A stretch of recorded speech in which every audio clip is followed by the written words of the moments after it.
Alright, so today we're going to talk about the empty shelves that we're seeing across the world. We're going to talk about possible food shortages in the not so distant future. We're going to talk about panic buying, hoarding, and all of that good stuff. Let's get into it.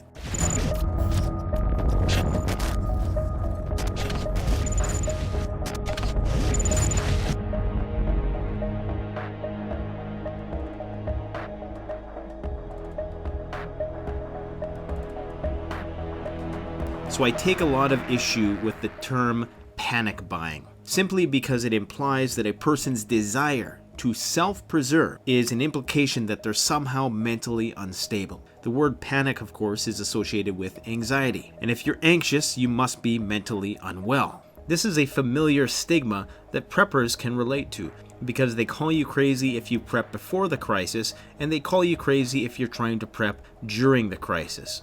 Unless you're a completely vulnerable moron at the total whim of the just-in-time delivery system, you're insane. However, as I've discussed on this channel before, fear is a very valid instinct.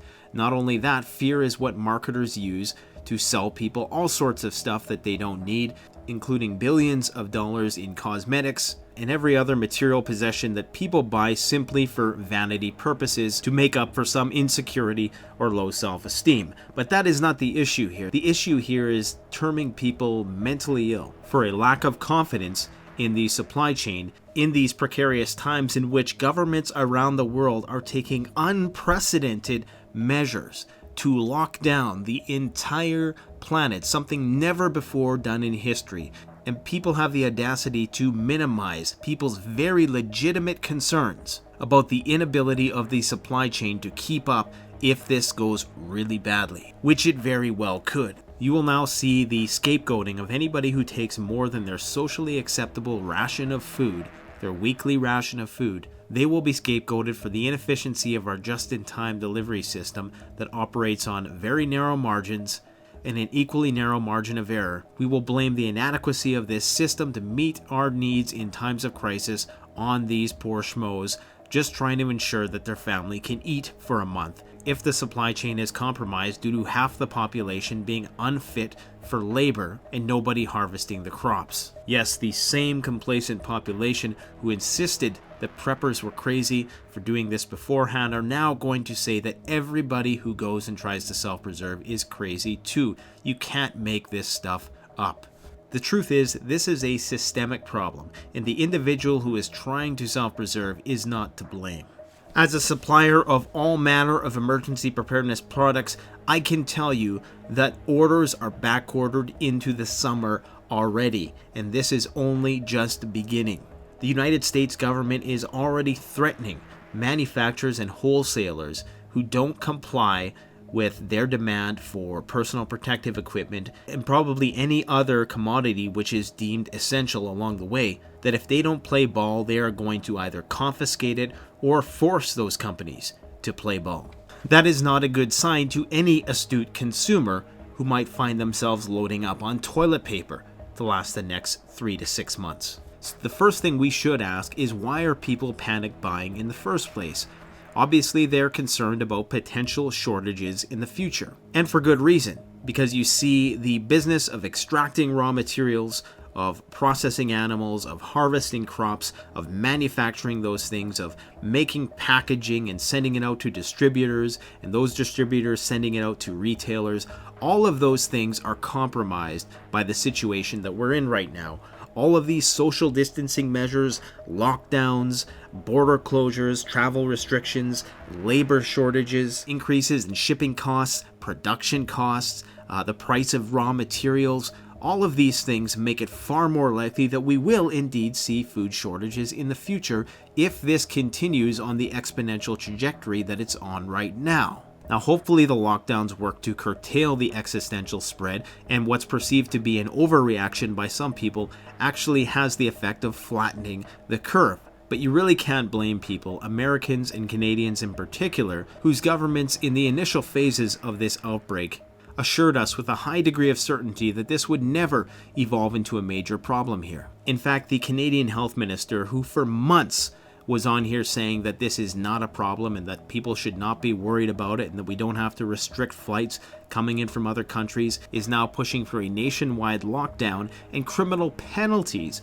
for Canadians who are coming back who are not self-quarantining. Now, I understand the importance of self-quarantining. It's just the 180 that they've done and they expect nobody to remember. This is why a lot of people are so-called panic buying, because they don't trust what the media and the government is saying. Now, later I'm going to talk about why proactive emergency preparedness is the best hedge against panic buying and why government should be promoting that. But before I go into that, I should reference an article here which does play the devil's advocate with regards to what I'm saying, and it plays down the empty shelves that we're seeing now not as a food shortage, but as resulting from something called the bullwhip effect. Basically what this is that when you have a sudden peak in demand for certain commodities, that has to ripple throughout the supply chain, and it forces many manufacturers to scale up their operations, usually in an exaggerated fashion which is not sustainable after the panic subsides. So a lot of manufacturers don't want to commit to this in the first place. Who wants to build a whole nother manufacturing plant if you know that this kind of demand is not going to be there next year? So there's a time lag in the ability to deliver these goods. But for all of the aforementioned reasons, the lockdowns, the lack of labor, the social distancing required, everybody wearing personal protective equipment at work, all of those things slows production, especially transportation. Transportation is the biggest hurdle right now for a lot of these companies, because many couriers now have a lot of restrictions with regards to what they can do in terms of delivering food. But anyways, let's talk about hoarding. Alright, so we've all seen the memes and the comedic news reports that poke fun of these people who are walking out of Costco with carts stacked sky high with toilet paper on them. Now, obviously, to most of us, this might seem ridiculous. And if you go down into the comment section of one of these videos, there's a lot of angry people talking about how, oh, look at all these people are hoarding and they're so selfish and all of this. But here's the problem with that. Now, obviously, I think that everybody should, within reason, you should have been a prepper long before this, first of all. But if you weren't, you should still have some degree of discipline when you're going out shopping at times like these. Now, I too, even as a prepper, have made a few supply runs, but typically I barely fill a cart. You know, I put a few canned goods in, you know, a little bit of this, a little bit of that. I'm not taking all of one commodity, especially a commodity that a lot of people are going to need. Now, with regards to the issue of toilet paper, I've talked about how ludicrous that is. Now, obviously, if you're planning on being sick and having flu-like symptoms, which include diarrhea, or even just a runny nose or something like that, then you might need more of that stuff. But realistically, I've joked about this before, that most people don't have the calories stored to wipe away with all of this toilet paper that they're collecting. Now, that said, there's this gang up of all these people in the comment section. I think they're on the other side of the spectrum, most of them. I don't think they have any preparedness provisions at all, and they're just taking the news verbatim, and they're just assuming that the same government that told them this wasn't a problem a few weeks ago is now saying that, don't worry, food's never going to run out, everything's going to be fine, you just stay in your home and we'll take care of the rest. The magical elves in a faraway land are going to grow, harvest, manufacture, and ship out all of the goods that you need while we're under total nationwide lockdown.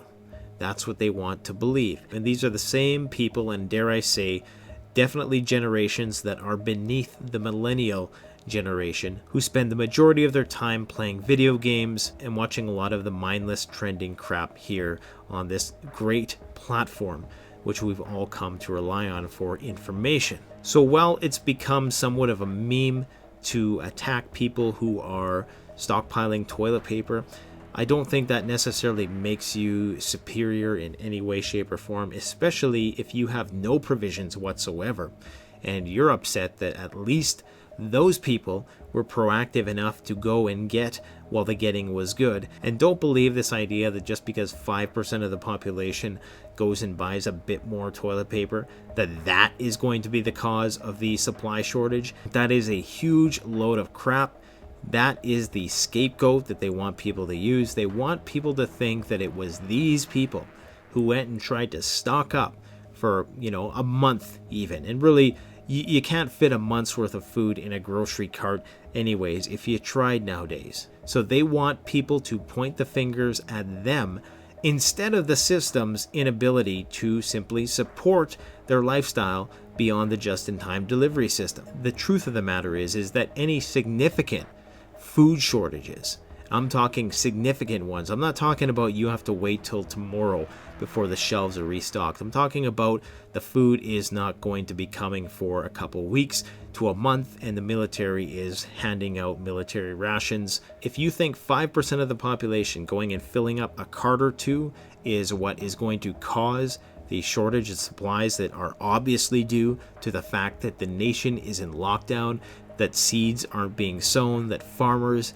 can't find workers, that farmers can't find the chemicals they need in order to support this whole green revolution, which has allowed these complacent millennials to sit on their ass all day and do nothing but bitch and complain and poke fun at other people who have the sense to go out and get while the getting is good, because they can see that the government has obviously made many errors in how they've handled this situation. Now again, like anything, if we're trying to assess what is extreme and what isn't, there's always a normal distribution.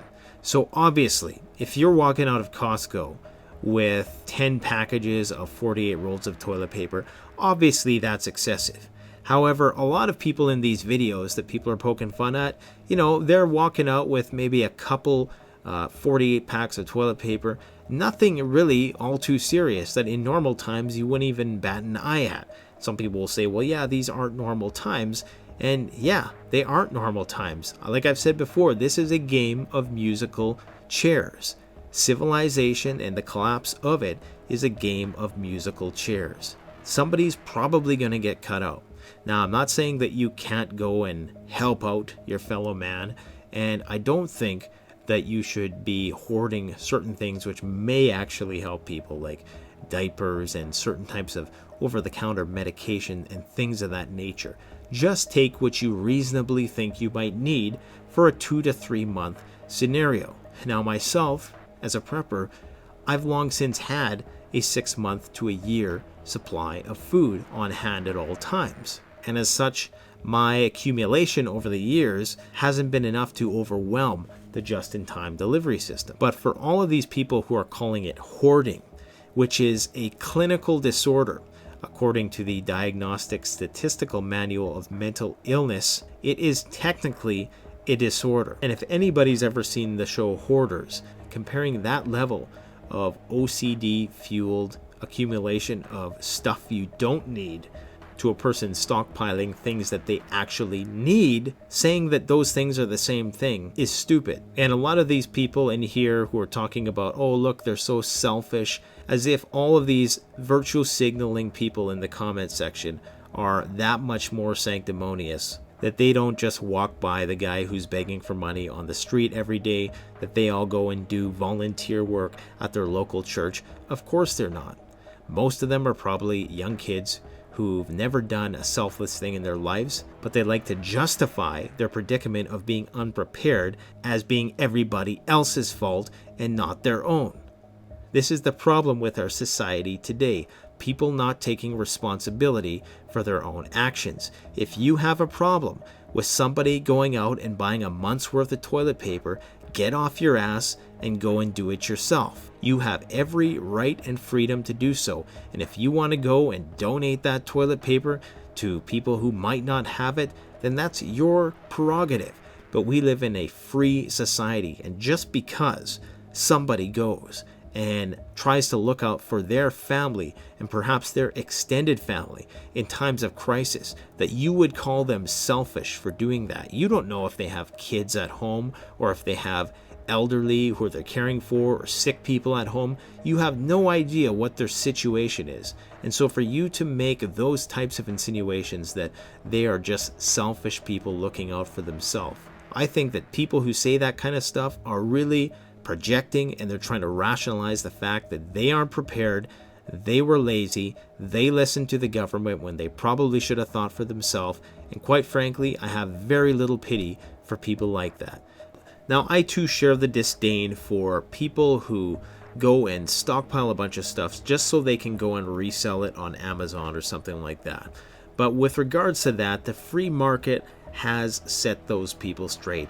Amazon has decided not to allow people to turn a profit off of other people's misery and the scarcity of critical supplies right now. So the free market sorted the problem out. It is people's freedom to go and buy as much stuff as they want. Now, you can shame them on social media if you want to.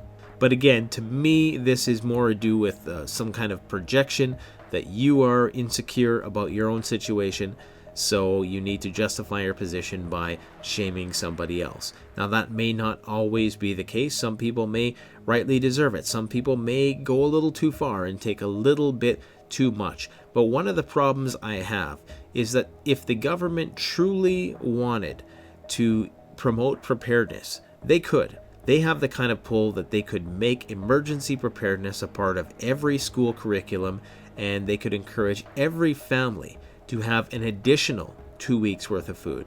Not just 2 weeks worth of food, but an additional 2 weeks worth of emergency preparedness supplies in the case of a crisis like this, on top of their normal rotation of food. They could do it if they wanted to. Instead, what we do is we stigmatize people during peacetime for wanting to be prepared for a crisis like this. And then when the crisis actually hits and those people go and try to prepare for it, they are shamed for doing so. So how much stuff is too much stuff? Well, to me, if you could fit something in a grocery cart or any size dolly that is available to be had at one of these big box stores, if you could fit it all on there, then you are 100% justified in making your purchase. As long as you're not buying up all of the Tylenol and all of the vitamins and all of the diapers and all of the feminine hygiene products, then I don't really see it being a problem for you to buy 2 to 4 weeks, even more than that, worth of food, especially if you space it out. So for example, throughout this ordeal, it's been about a month since I made my stocking up before the panic hits video. If every week you go and you buy a little bit more food, even within the span of this pandemic, you would have had an adequate surplus to see you through up to a month to 6 weeks. Now, obviously, if you have been doing this as long as I have, you'd be good for a year, year and a half.